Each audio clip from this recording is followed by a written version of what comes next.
നമുക്കൊരു അടിപൊളി സമൂസ ഉണ്ടാക്കിയാലോ? അതിനായിട്ട് ആദ്യം നമുക്ക് സമൂസയുടെ ഷീറ്റ് റെഡിയാക്കി എടുക്കാം.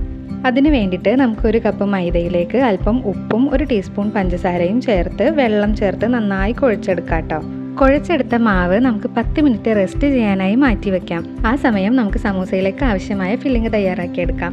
അതിന് വേണ്ടിയിട്ട് ചൂടായ വെളിച്ചെണ്ണയിലേക്ക് അല്പം ഇഞ്ചിയും വെളുത്തുള്ളിയും ചെറുതായി അരിഞ്ഞതും കുറച്ച് കറിവേപ്പിലയും ചെറുതായി അരിഞ്ഞ 2 സവാളയും ചേർത്ത് നന്നായി വഴറ്റിയെടുക്കാം.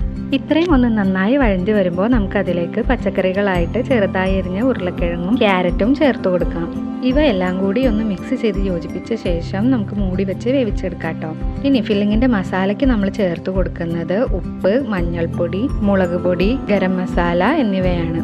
ഇവയെല്ലാം ചേർത്ത് പൊടികളുടെ പച്ചമണം മാറുന്നത് വരെ ഒന്ന് ഇളക്കിയെടുത്ത ശേഷം അതിലേക്ക് കുറച്ച് കറിവേപ്പിലയും വേവിച്ച് മാറ്റി വെച്ചിരുന്ന പീസും ചേർത്ത് ഇളക്കി യോജിപ്പിക്കാം. അവസാനമായിട്ട് നമ്മൾ ഫില്ലിങ്ങിലേക്ക് ചേർക്കുന്നത് 1 ടീസ്പൂൺ നെയ്യാണ് കേട്ടോ. നെയ്യ് കൂടി ചേർത്ത് ഇളക്കി കഴിഞ്ഞു കഴിഞ്ഞാൽ നമ്മുടെ ഫില്ലിങ് തയ്യാറായി. ഇനി നമുക്ക് ഷീറ്റ് തയ്യാറാക്കുന്നതിനായിട്ട് നേരത്തെ കുഴച്ച് മാറ്റി വെച്ച മാവ് ചെറിയ ചെറിയ ബോളുകളാക്കി ഒരുപാട് കനം കുറയാത്ത രീതിയിൽ ഒന്ന് പരത്തിയെടുക്കാം.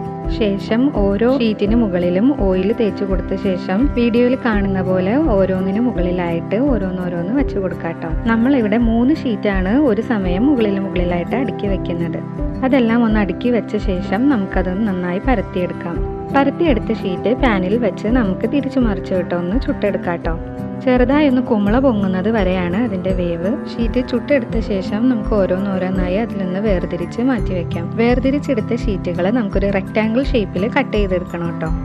ശേഷം നമുക്ക് സമൂസയുടെ സൈഡുകൾ ഒട്ടിച്ചു കൊടുക്കുന്നതിന് വേണ്ടിയിട്ട് പശ തയ്യാറാക്കാം. അതിന് വേണ്ടിയിട്ട് മൈദയും വെള്ളവും കൂടി കലക്കി ഈ ഒരു കൺസിസ്റ്റൻസിയിൽ എടുക്കാം.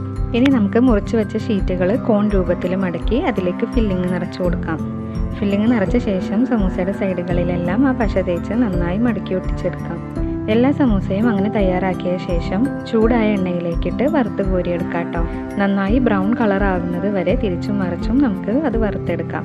അപ്പോൾ ഇതാണ് കേട്ടോ ഞങ്ങളുടെ സിമ്പിളായിട്ട് സമൂസ ഉണ്ടാക്കുന്ന റെസിപ്പി. അപ്പോൾ എല്ലാവരും ട്രൈ ചെയ്ത് നോക്കിയിട്ട് ഫീഡ്ബാക്ക് അറിയിക്കണം. അതുപോലെ തന്നെ നമ്മുടെ വീഡിയോ ഇഷ്ടപ്പെട്ടാൽ ലൈക്ക് ചെയ്യാനും ഷെയർ ചെയ്യാനും സബ്സ്ക്രൈബ് ചെയ്ത് സപ്പോർട്ട് ചെയ്യാനും മറക്കല്ലേ. അപ്പോൾ ഇനി അടുത്ത വീഡിയോ ആയിട്ട് കാണുന്നവരെ ബായ്.